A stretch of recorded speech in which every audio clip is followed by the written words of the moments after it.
Chants of anger and defiance echo through Tahrir Square. Friends of Ghaith Ali and Bandar Sharki demand their return and accountability for those responsible for their disappearance.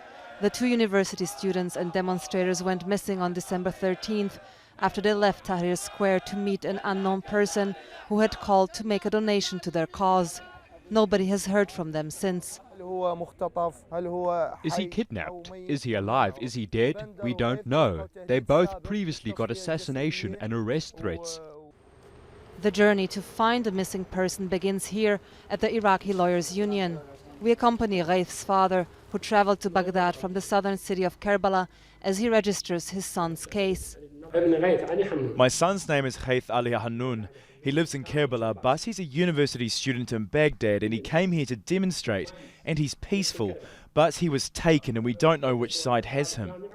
The Iraqi Lawyers Union has provided free legal counsel in dozens of protest-related cases.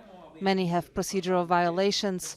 The first challenge is finding the detainee. There are random arrests and there are multiple forces carrying out arrests. We don't know which side is detaining people. There's also a delay in sending the detainees to the judge. Other violations we observed include arrests without arrest warrants. More than 2,600 Iraqis have been arbitrarily arrested since the demonstrations began. More than 100 remain in detention. Al Jazeera spoke to over a dozen of previously detained or abducted protesters and activists, as well as the families of those still missing.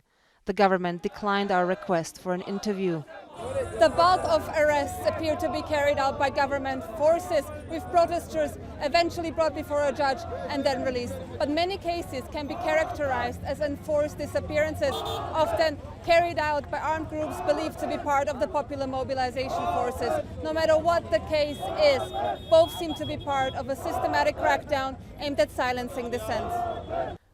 Several people who said they were temporarily held by a group under the Popular Mobilization Forces, or PMF, said they were told to not share details about their case, with death threats against them or their families.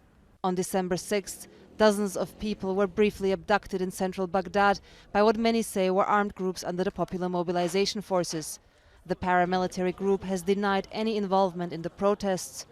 This young man says he was blindfolded and held for hours in a tent.